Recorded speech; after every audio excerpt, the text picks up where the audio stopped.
Now comes the sentencing part. The sentence says that whoever commits the crime of resisting an officer shall be fined by not more than $500 or imprisoned for not more than 6 months or both. In this matter, I'm considering the sentence, and when I consider the sentence, I'm supposed to look at factors under 894.1, and specifically, it's a statute that says these are the factors you consider when you consider whether or not you're going to imprison or suspend a sentence. And A1, right off the bat says, when a defendant has been convicted of a felony or misdemeanor, the court should impose a sentence of imprisonment if any of the following occurs. Number 1, there is an undue risk that during the period of a suspended sentence or probation, the defendant will commit another crime.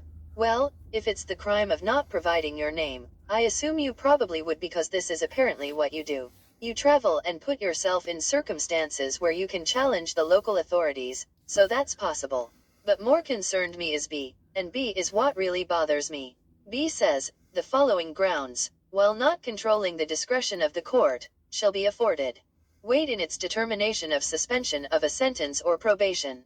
And number 7 says, subsequent to the offense, meaning after this offense occurred, the offender used or caused others to use violence, force, or threats with the intent to influence the institution, conduct, or outcome of the criminal proceedings. There is no doubt that this occurred.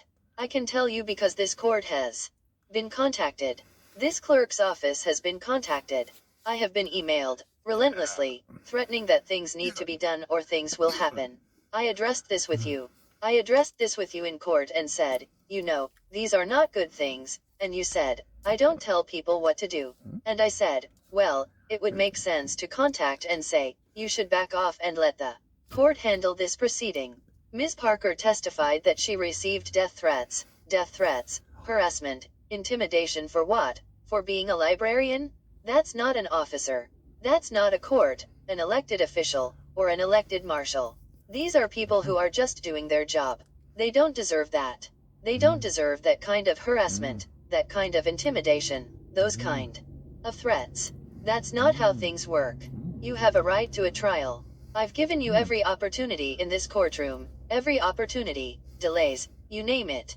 It doesn't matter to me. You found evidence came in too late, and we moved the trial, but I will not think that you give anybody an opportunity on their own.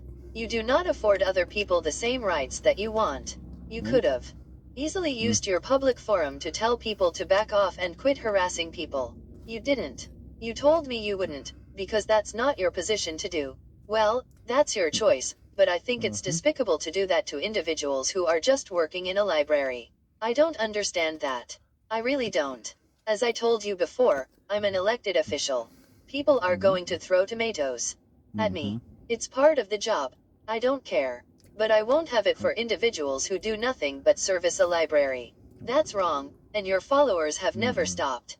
In fact, it intensified after that was brought up. It actually got worse. Then there were more calls, there were more emails, and there was relentless robocalls.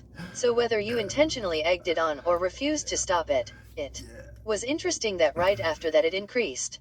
So that is a factor in your sentence, and remember your sentence is a maximum of 6 months, minimum 0. So anyway, the fine in this matter is going to be $411. You have to pay that in 90 days by July 19th, 2022. If you do not appear in court, you do not have to appear in court. I'm sorry, if you have paid it. If you do not pay it by that date, you need to come back here and tell me why not. If you do not show up for that court date, and you have not paid your fine, I'll issue a bench warrant for you, because you're not in court. Go ahead and rise for your sentence. At this time, I'm going to sentence you to 30 days in the detention center, the Natchitoches Detention Center. I will give you credit for time served, as I know you've already spent, I believe, 4 days there, and I'm asking the marshal to take you into custody right away and bring you to the detention center. Now comes the sentencing part. The sentence says that whoever commits the crime of resisting an